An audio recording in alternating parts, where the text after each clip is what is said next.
అందరం అమితంగా ఇష్టపడే ఫలరాజం మామిడి. కొత్తగా సాగులోకొస్తున్న తోటల కంటే ఉభయ తెలుగు రాష్ట్రాల్లో ముదురు తోటలే ఎక్కువ విస్తీర్ణంలో ఉన్నాయి.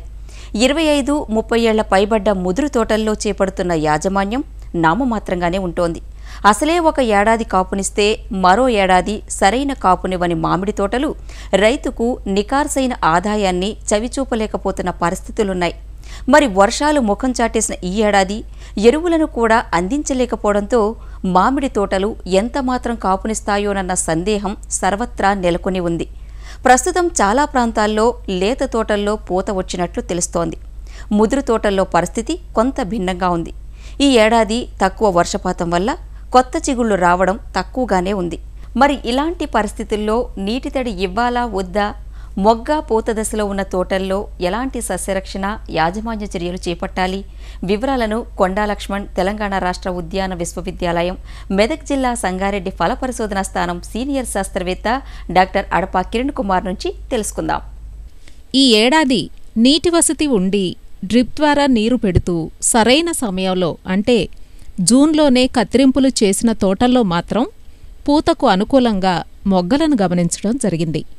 అలానే కోతలు ఆలస్యమై కత్తిరింపులు ఆలస్యంగా చేసిన తోటల్లో రాత్రి ఉష్ణోగ్రతలు 15 నుంచి 17 డిగ్రీల సెంటీగ్రేడ్ వరకు 2 వారాల పాటు ఉంటే పూత రావడానికి అవకాశం ఉంటుంది. ప్రస్తుతం మొగ్గ దశలో ఉన్న మామిడి తోటల్లోనూ ఇంకా మొగ్గకు రాని తోటల్లోనూ ఎలాంటి చర్యలు చేపట్టాలో డాక్టర్ కిరణ్ కుమార్ తెలియచేస్తూ, మన రాష్ట్రంలో చాలా వరకు వర్షాభావ పరిస్థితులే ఉన్నాయి. మామిడి తోటల్లో చాలామంది ఎరువులు వేసుకోలేదు జూన్ జూలైలో వర్షాలు లేకపోవటం మూలాన. అలాగే పూత విషయానికి వస్తే పోయిన సంవత్సరం బాగా ముదిరిన కొమ్మలు ఉన్నాయి కాబట్టి ఈ సంవత్సరం పూత బాగానే వచ్చే అవకాశం ఉంది. కానీ పిందె పడ్డ తర్వాత పిందె ఎక్కువగా రాలిపోయే అవకాశం ఉంటుంది.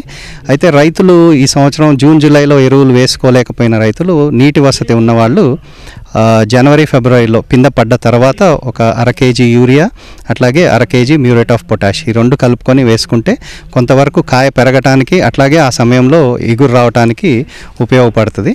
ఈ సమయంలో పూత వచ్చే తోటలు కనుక చూసుకున్నట్లయితే ఈ తేనె మంచు పురుగు అట్లాగే బూడిద రోగం ఈ 2 రాకుండా క్లోరిపైరిఫాస్ అనే మందు 2.5 ml అట్లాగే సల్ఫర్ ఒక 3 గ్రాముల లీటర్ కలుపుకొని పిచికారీ చేసుకున్నట్లయితే మనకి ఇప్పుడు వచ్చే పూతకి ఈ తేనె మంచు పురుగు అట్లాగే బూడిద రోగం రాకుండా నివారించుకోవచ్చు.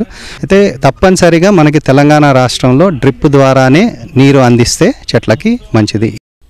మామిడి పూత దశలో బూడిద తెగులు నివారణకు హెక్సాకోనజోల్ 2 మిల్లీలీటర్లు లేదా కెరాథేన్ 1 మిల్లీలీటరు లీటర్ నీటిలో కలిపి పిచికారీ చేయాలి.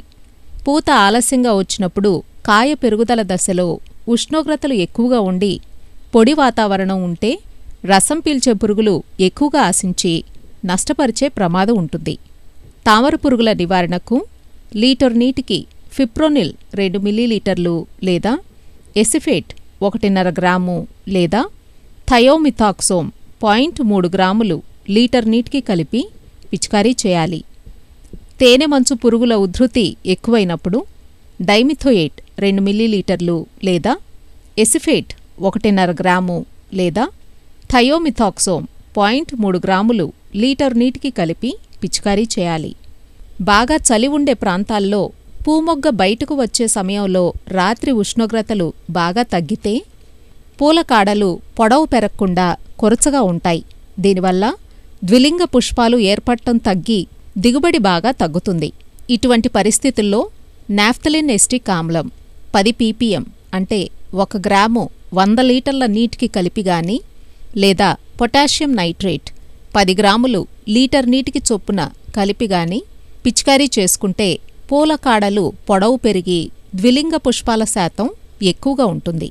పూత దశ నుంచి కాయ కోతకు 1 రోజుల ముందు వరకు డ్రిప్ ద్వారా నీటి యాజమాన్యం పాటించినట్లయితే కాయ పెరుగుదల నాణ్యత బాగుండి అధిక దిగుబడి సాధించడానికి అవకాశముంటుంది.